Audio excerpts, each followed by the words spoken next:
மேகதாது அணை விவகாரத்தில் தமிழக அரசின் கருத்தை கேட்டு இறுதி முடிவு எடுக்க வேண்டும் என்று உச்சநீதிமன்றம் உத்தரவிட்டுள்ளது. மேகதாது அணை கட்டுவதற்கு ஒப்புதல் அளிக்க கோரி கர்நாடக அரசு தொடர்ந்த வழக்கு உச்சநீதிமன்றத்தில் தலைமை நீதிபதி அமர்வில் விசாரிக்கப்பட்டது. இதில் இன்று உத்தரவு பிறப்பித்த உச்சநீதிமன்றம் நீதிபதிகள் கர்நாடகத்திற்கு எதிர்ப்பு தெரிவித்து தமிழகம், புதுச்சேரி, கேரள அரசுகள் தாக்கல் செய்த மனுக்களை முடித்து வைத்தனர்.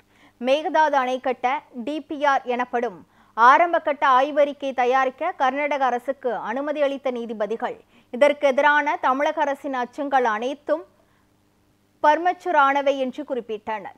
எனவே டிபிஆர் தயார் செய்யப்பட்டு மத்திய நீர் ஆணையத்திடம் வழங்கப்படும் போது அதனை இறுதி செய்வதற்கு முன்பாக தமிழக அரசு காவிரி நீர் மேலாண்மை ஆணையம், காவிரி ஒழுங்காற்று குழு ஆகியவற்றிடம் கருத்தை கேட்டே அதன் அடிப்படையில் கர்நாடக அரசு இறுதி முடிவு எடுக்க வேண்டும் என்று நீதிபதிகள் தெரிவித்தனர்.